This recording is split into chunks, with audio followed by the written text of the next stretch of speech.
اللہ الرحمن الرحیم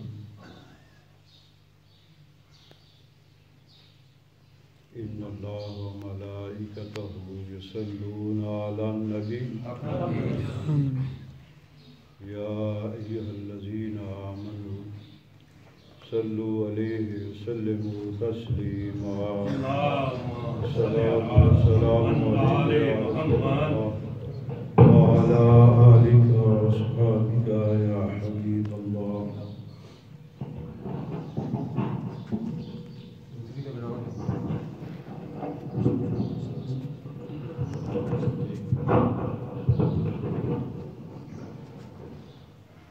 لا الہ الا اللہ لا الہ الا اللہ لا الہ الا اللہ لا الہ الا اللہ لا الہ الا اللہ محمد رسول اللہ صلی اللہ علیہ وآلہ. بسم اللہ الرحمن الرحیم. اللہ اللہ اللہ اللہ اللہ اللہ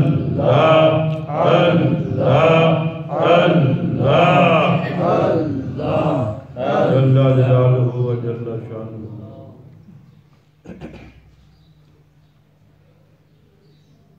عاشقان مصطفیٰ غلامان مصطفیٰ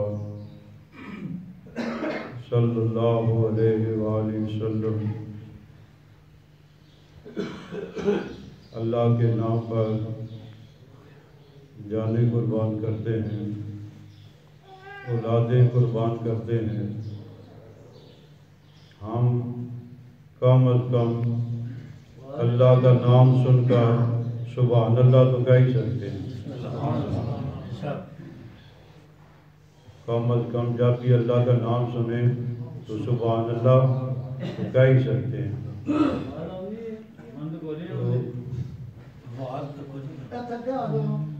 سنیے، اللہ کا نام میں لینے والا ہوں، آپ سماعت فرمائیں، توجہ فرمائیں. اللہ رب العالمین، سب بولیے سبحان اللہ. اللہ رب العالمین، ارحم الراحمین، غیاث المستغیثین، احکم الحاکمین، جل جلالہ کی حمد و ثنا.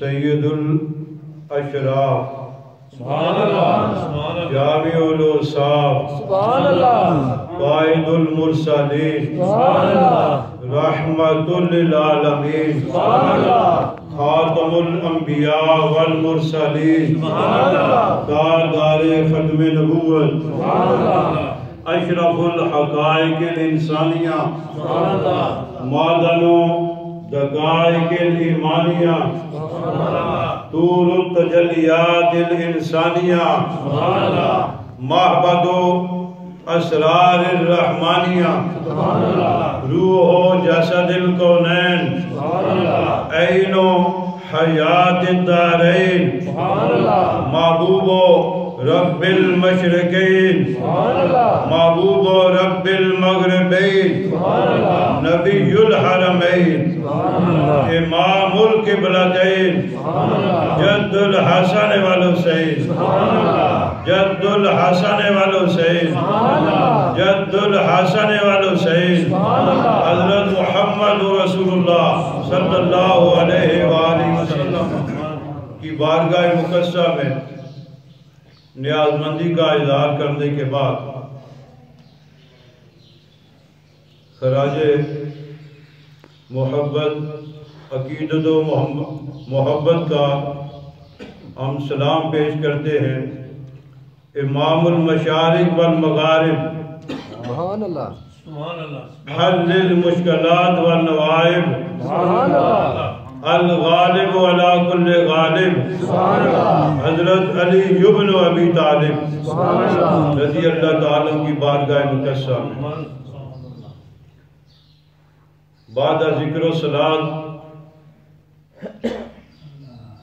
تلاوت نعت شریف اور خوبصورت خطاب آپ حضرات نے سماعت فرمائے۔ حالم نبیل مولانا الحافظ القاری وقاص صاحب اتاری اور مولانا حافظ محمد قاسم صاحب،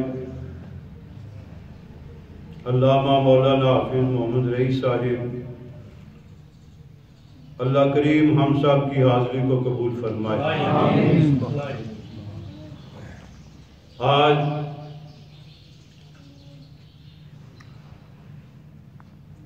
محترم راجہ منیر صاحب سابقہ کونسلر، ان کے بھائی راجہ انصر صاحب، ناصر صاحب، قرم صاحب، دیگر برادران کے والد گرامی، ہر دل عزیز،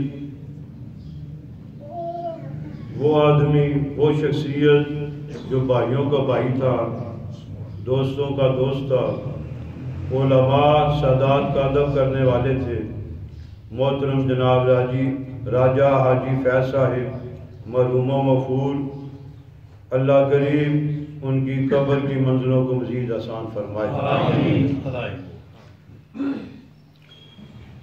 تقریباً 20 یا 21 سال پہلے کی بات ہے، تقریباً 20 یا 21 سال پہلے کی بات ہے۔ اسی بیسہ خرد میں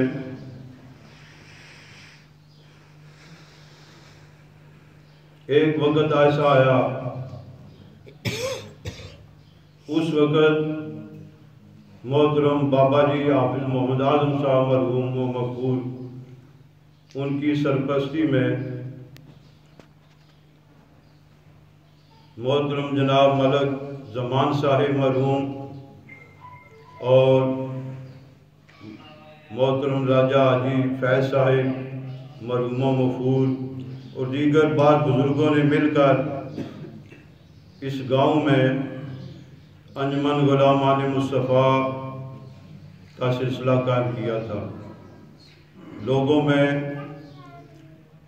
عشق مصطفیٰ کی روشنی کا اظہار کرنے کے لیے، لوگوں کے دلوں کو محبت رسول سے سراب کرنے کے لیے۔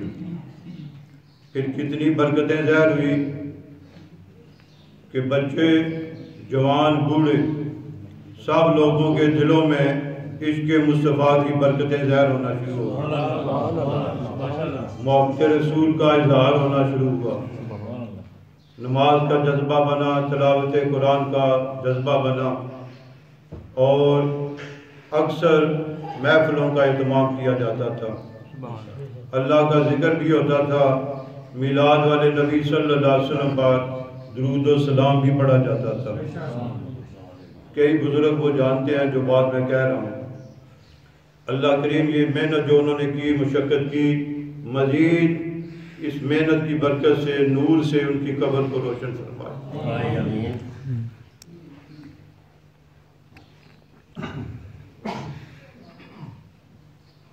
قرآن و حدیث سے واقفیت رکھنے والے حضرات، ادلہ اربعہ کو جاننے والے اس بات سے واقف ہیں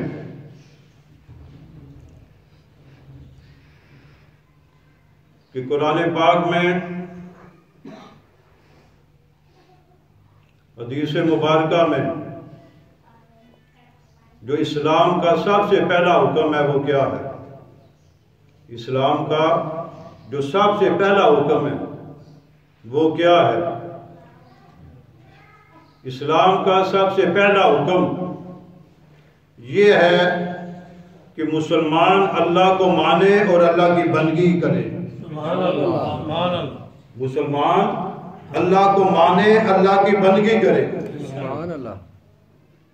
اور یہ حکم کسی ایک آیت یا ایک رکوع کی بات نہیں، قرآن کی ہر آیت میں اس بات کا حکم موجود ہے۔ اللہ کو ماننا، اللہ کی بندگی کرنا، یہ اسلام کا پہلا حکم ہے۔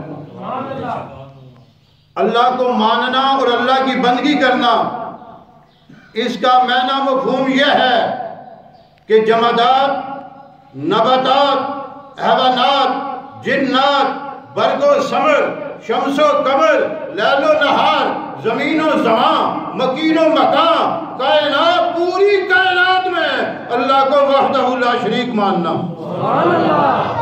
اس بات کا اقرار کرنا کہ مشرق مغرب شمال جنوب پوری کائنات میں مستحق عبادت، لائق عبادت اللہ وحدہ لا شریک ہے۔ سبحان اللہ۔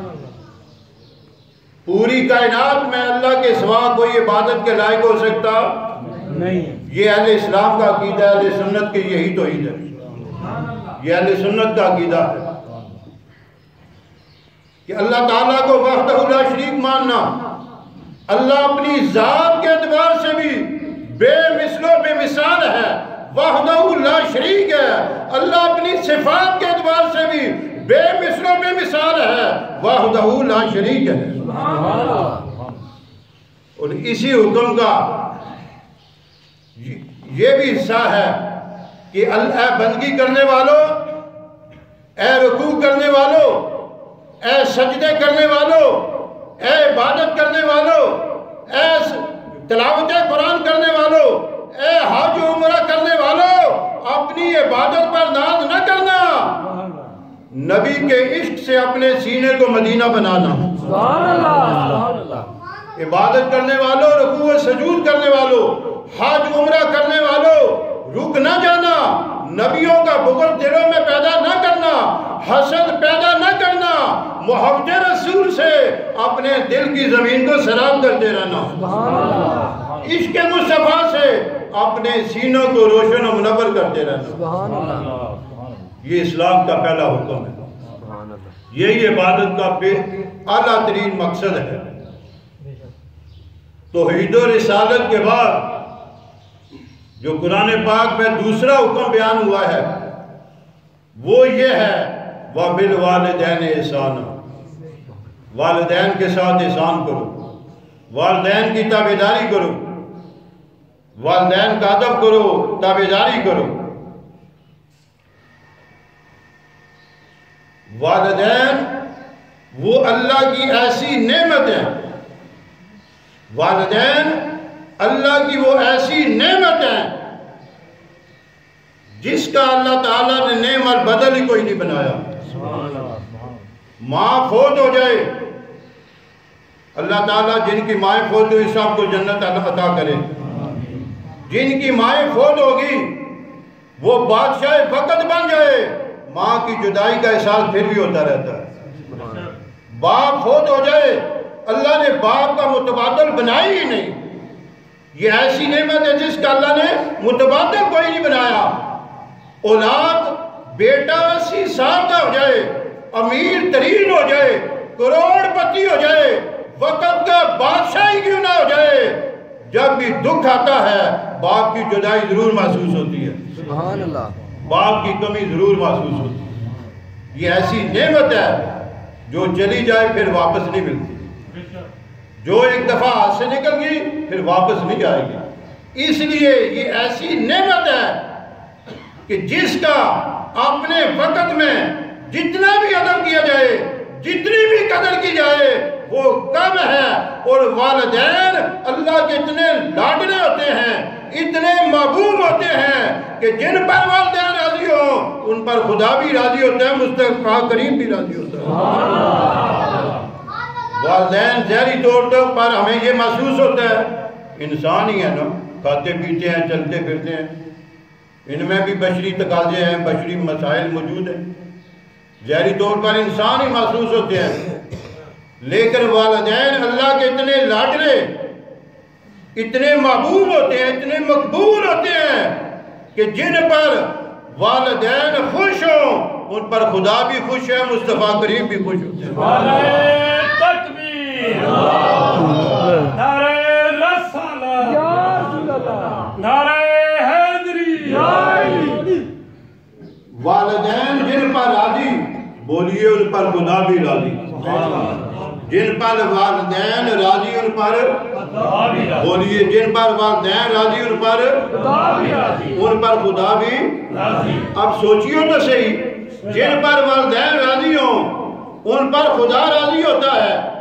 والدین کو عزت کس نے دی؟ والدین کو عزت کیسے ملی؟ اسلام کی وجہ سے ملی ہے۔ اسلام سے پہلے والدین کو انسانی منڈی میں بیچا جاتا تھا، فروخت کیا جاتا تھا۔ والدین کو عزت اسلام کی وجہ سے ملی، لیکن یہ سوچنے والی بات ہے والدین کو عزت اسلام کی وجہ سے ملی۔ اب یہ بتاؤ اسلام کو عزت کس کی وجہ سے ملی ہے؟ آمینہ کے لال کی وجہ سے اسلام کو عزت ملی، آمینہ کے لال کی وجہ سے اسلام کو عزت ملی، حضرت عبداللہ کے دلارے کی وجہ سے اسلام کو عزت ملی، مائی حلیمہ کے تارے کی وجہ سے اسلام کو عزت ملی، سب نبی، سب مسلمانوں کے نبی پیارے کی وجہ سے۔ دین اسلام کو اگر اہمیت حاصل ہے تو حضرت عیسیٰ علیہ السلام کی وجہ سے، دین موسوی کو اہمیت حاصل ہے حضرت موسیٰ علیہ السلام کی وجہ سے، تو دین اسلام کو عظمت حاصل ہے تو آمینہ کے لال کی وجہ سے۔ نعرہ تکبیر، نعرہ رسالت، نعرہ حیدری، حیدری۔ نبی کریم صلی اللہ علیہ وسلم سارے نبیوں سے افضل ہیں، اور جس کی نسبت نبی کریم صلی اللہ علیہ وسلم کے ساتھ ہوگی اسے بھی کائنات میں فضیلت حاصل ہوگی، اسے بھی کائنات میں درجہ نصیب ہو جائے گا۔ نبی کریم صلی اللہ علیہ وسلم کے اوپر جو کتاب نازل ہوئی، نبی علیہ السلام پر جو کتاب نازل ہوئی، انجیل بھی اللہ کی کتاب، آسمانی کتاب ہے، تورات بھی آسمانی کتاب ہے، زبور بھی آسمانی کتاب ہے، اور قرآن بھی آسمانی کتاب ہے۔ قرآن کو ساری آسمانی کتابوں پر فضیلت اس لیے حاصل ہوئی ہے کہ قرآن آمینہ کے لال پر نازل ہوا ہے۔ دین موسوی، دین عیسوی بڑے دیانان ہے، سارے دینوں پر دین اسلام کو فضیلت حاصل اس لیے ہے کہ دین اسلام کو نسبت آمینہ کے لال کے ساتھ ہے۔ تو نبی علیہ السلام کو سارے نبیوں پر فضیلت حاصل ہے، جن اصحاب کو نبی علیہ السلام کے ساتھ نسبت حاصل ہے، نبی کے اصحاب ساری نبیوں کے اصحاب پر فضیلت حاصل ہے۔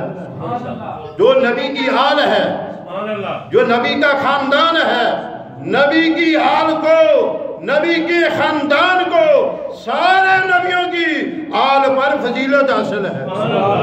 نعرہ تکبیر، نعرہ رسالت، نعرہ حیدری، حیدری۔ اب سنیے مختصر بات، والدین کو اللہ نے بڑی عظمت عطا کی۔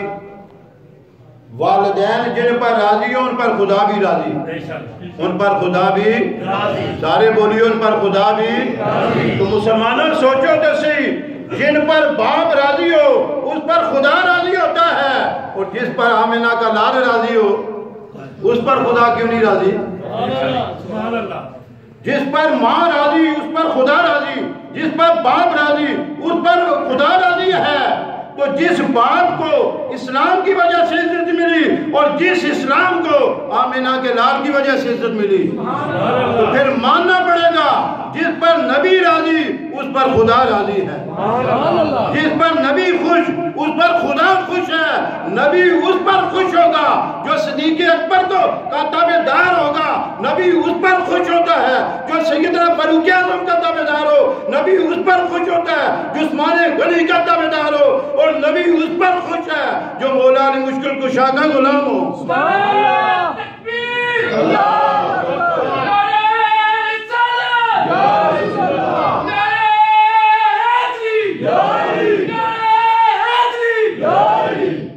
نبی اس پر راضی ہوگا جس کے بارے میں نبی نے فرمایا میرا خون علی کا خون ہے، نبی اس پر راضی ہوگا جس کے بارے میں فرمایا میرا جسم علی کا جسم ہے، نبی اس پر راضی ہوگا جس کے بارے میں فرمایا میں اور علی ایک شجرہ سے پیدا ہوئے ہیں۔ نعرہ تکبیر، نعرہ رسالت، نعرہ حیدری، حیدری۔ مجھے سامعین باتیں تو بہت ہیں لیکن مختصر کرتا ہوں۔ یہ والدین کی عظمت ہے، جن پر والدین راضی ان پر خدا بھی بولیے، ان پر خدا بھی راضی ہوتا ہے۔ یہ جو اولاد کی ڈیوٹی ہے کہ وہ والدین کا ادب کریں، احترام کریں، والدین کو راضی رکھیں، یہ اولاد کی ڈیوٹی ہے۔ اب دعوت فکر یہ ہے کہ ماں باپ کی ڈیوٹی کیا ہے، ماں باپ کی ذمہ داری کیا ہے، ماں باپ کے فرائض کیا ہیں۔ تو اس حوالے سے چند جملے سماعت فرمائیے۔ 1990 کی بات ہے، کب کی بات ہے؟ 1990 کی بات ہے۔ اس وقت میری عمر تقریباً 20 سال ہوگی، درس نظامی کا آخری سال تھا 1990 میں۔ ایک بابا جی سے ملاقات ہوئی، انہوں نے کہا شاہ صاحب ایک مسئلہ بتاؤ۔ فرمائیے۔ بابا جی نے فرمایا سوال یہ ہے، بڑی توجہ والا سوال ہے۔ بسم اللہ۔ بابا جی نے فرمایا سوال یہ ہے شاہ صاحب یہ بتاؤ کہ بچہ نابینا کیوں پیدا ہوتا ہے، لنگڑا لولا معذور کیوں پیدا ہوتا ہے؟ جی بسم اللہ۔ تھوڑی دیر کے بعد بابا جی خود فرماتے ہیں، بابا جی کے لفظ یہ تھے، وہ فرماتے ہیں تسی مولوی لوگ آدھے ہو گناہاں دی سزا ہوتی ہے، تسی مولوی لوگ آدھے ہو گناہاں دی سزا ہوتی ہے۔ لفظ سنتے ہیں، یہ بچہ تو ایک دن کا 1 گھنٹے کا ہے، اسے کون سے گناہ کی سزا ملی؟ جی جی بسم اللہ۔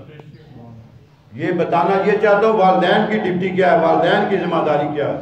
اولاد کی ذمہ داری تو یہ ہے کہ ماں باپ کو راضی رکھیں، ماں باپ کی خدمت کریں، تابعداری کرتے رہیں۔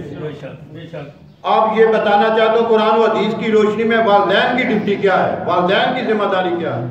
وہ بابا جی کہتے ہیں تسی مولوی لوگ آتے ہو کہ گناہاں دی سزا ہوتی ہے، یہ بچہ تو 1 دن کا 1 گھنٹے کا ہے، اسے کون سے گناہ کی سزا ملی؟ یہ نابینا کیوں پیدا ہوا، لنگڑا کیوں پیدا ہوا، معذور کیوں پیدا ہوا ہے، کون سے گناہ کی سزا ہے؟ پھر وہ کہتے ہیں ہو سکتا ہے اس کے باپ نے کوئی گناہ کیا ہو سکتا ہے اس کی ماں نے کوئی گناہ کیا ہو سکتا ہے اس کے دادے نے کوئی گناہ کیا ہو سکتا ہے اس کی نانے نے کوئی گناہ کیا ہو، اس کی سزا سے بھگتنی پڑ گئی، شاید اتر جائے کسی کے دل میں میری یہ بات۔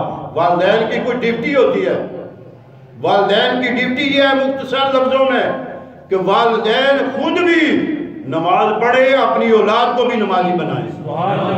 یہ والدین کی ڈیوٹی ہے کہ والدین خود بھی قرآن پڑھیں، اپنے بیٹوں کو بھی قرآن پڑھوائیں۔ والدین کی یہ ڈیوٹی ہے کہ خود بھی عبادت کریں، اپنی اولاد کو بھی عبادت کی ترغیب دیں۔ اس لیے فرمایا 7 سال کا ہو جائے نماز سکھاؤ، 10 سال کا ہو جائے بیٹا تو نماز کی سختی کرو۔ یہ والدین کو حکم ہے، والدین کی یہ ڈیوٹی ہے، والدین کی یہ ذمہ داری ہے، خود بھی حلال کھائیں، اپنی اولاد کو بھی حلال کھلائیں۔ یہ والدین کی ڈیوٹی بنتی ہے۔